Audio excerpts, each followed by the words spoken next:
Bonjour, je vais vous parler du premier épisode de Gotham en français, je vais le dire en français c'est mieux, saison 4. Alors d'abord, est-ce que j'ai regardé les 3 saisons précédentes? Non, non, clairement non. À chaque fois j'ai essayé, puis j'ai fini par m'arrêter. Il y a toujours des bons éléments, je pense dans la saison 1, j'ai adoré le personnage de Nigma et de Pingouin. Ensuite, la saison 3, j'ai vraiment zappé dedans, je me souviens quasiment de rien. Et la saison 2, ça remonte un petit peu trop loin. Alors, avant d'attaquer la série Gotham, il faut admettre deux choses, enfin, qui revient à la même chose, c'est complètement con. Alors, les deux choses, c'est le Batman de même pas 15 piges, c'est complètement con. Et la deuxième chose, c'est que le gouvernement ne foute jamais rien. Parce que sérieusement, vu ce qui se passe avec la criminalité dans cette ville, et les liens entre la criminalité et la politique, tout ça, c'est pas crédible une seule seconde ce qui se passe. Alors là, ce qui se passe dans cet épisode, c'est le pingouin qui a l'idée de donner des permis de commettre des crimes. Donc, license to crime. Et il monte un pacte avec le maire et la police. Ceux qui ont cette licence, ce permis, ils ont le droit de commettre des crimes. Et Pingouin tue les autres, tout simplement. Et ils réussissent à avoir un pacte. La police accepte parce qu'évidemment la criminalité diminue fortement et les flics sont plus en danger. Sauf que comme à peu près toute la ville est au courant de ce truc, vu que la presse est au courant, ça fait aucun sens que le gouvernement décide de laisser passer ça. Et voilà, donc faut admettre que c'est complètement con, et ce qui se passe à Gotham reste à Gotham. Alors, pour parler d'abord du Batman de 15 ans, il est mauvais, enfin, c'est débile, ça marche pas. Ils essaient de le faire intimidant, ça marche pas, évidemment. Par contre, Bruce Wayne est plutôt bien. La relation avec Selina aussi, parce que je pensais qu'ils allaient un peu faire chier avec le drama de la fin de la saison 3, et non, ils éliminent le drama assez vite, puisque ils discutent, ils s'excusent, Bruce s'excuse, et Selina accepte plus ou moins ses excuses, donc ça se résolue assez bien, on verra ce que ça donne par la suite. Mais en gros, cet épisode-là, en admettant évidemment qu'on est dans une série qui est complètement conne, sur pas mal de points, il est plutôt pas mal, vraiment. C'est un bon début, c'est plutôt pas mal.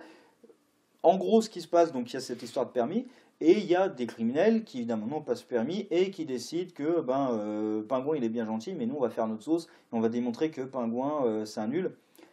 Du coup, ça fait une espèce de bras de fer entre la police, enfin Gordon de la police, et le Pingouin pour démontrer qui a la méthode la plus efficace. Bon.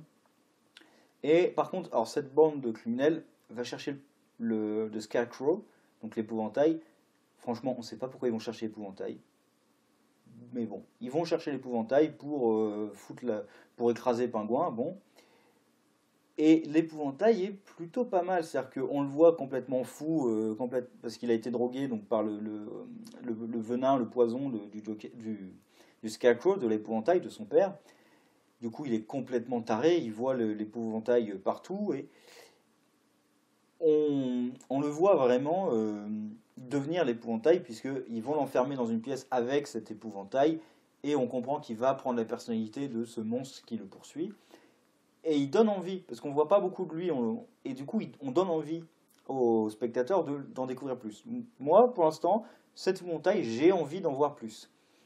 Et l'épisode en lui-même, franchement, est vraiment bien. Il y a quelques passages cons, mais moi, franchement, à part la fin, où vraiment le cliffhanger putassier avec Bruce Wayne, Bruce en proto-Batman, non, mais j'arrive pas à le dire sérieusement, ça, le proto-Batman de 15 piges, j'arrive pas à le dire sérieusement.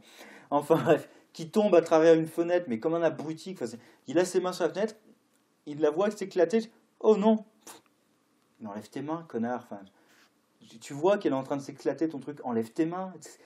Il est débile, enfin, il est juste complètement con. Et les flics qui débarquent juste à ce moment-là, et aussi, il arrête pas d'enlever son masque, il met son masque, il combat le crime, il enlève son masque. Ouais, mais t'es encore sur les lieux. Ça sert à quoi d'avoir un masque si tu l'enlèves dès que t'as fait. Bon, ça c'est débile. Et oui, les combats entre des gamins et des adultes. Ouais, admettons, c'est complètement con, ça marche. Mais l'épisode est pas mal. C'est intéressant parce qu'en fait, le permis de crime, ça me fait fortement penser à l'idée qu'avait le Red Hood. dans les comics, c'est-à-dire au lieu de mater le crime, ce qui ne marche pas, essayer de le contrôler. Et bon, après, il faut voir où ils entraînent l'idée, parce qu'il faut voir si là ils vont terminer définitivement ça ou si ça va s'étendre sur plusieurs épisodes, parce que c'est intéressant. Et on voit Batman, donc Bruce Wayne, Batman de 15 ans. On voit Bruce Wayne qui se prépare donc à combattre Ra's al Ghul. Donc j'ai pas vu la saison 3, donc je me fie au résumé. Donc je pense qu'il veut combattre Ra's al Ghul qui va débarquer. On voit un type qui observe dans l'ombre, oh là là. Et on voit que non, en fait, il a envie de sauver sa ville. Et Alfred, lui, qui dit non, non, non, non, vous n'allez pas faire ce genre de conneries. Vous allez... Et Alfred, qui est totalement d'accord avec le fait que d'autres tuent les criminels. Hein, donc, ça ne le gêne pas trop de tuer les gens, Alfred. Enfin, pas lui directement, mais ça ne le gêne pas trop que d'autres tuent les gens devant eux. Bon, faut voir ce que ça donne. C'est un autre Alfred, très différent. Donc, et moi, je dis pourquoi pas. Hein. Autrement dit, très bon épisode de début pour cette série. Pour cette série. Je précise, hein, parce que moi, j'avais une image tellement négative de Gotham que là, ça commence très bien. Et évidemment, j'ai très peu d'espoir sur la fin, mais on verra pendant combien de temps ça tient. Ça peut être bon pendant un moment. Donc je vous conseille quand même d'y jeter un coup d'œil parce que ça fait un bon épisode. C'est un bon épisode. Voyons la suite.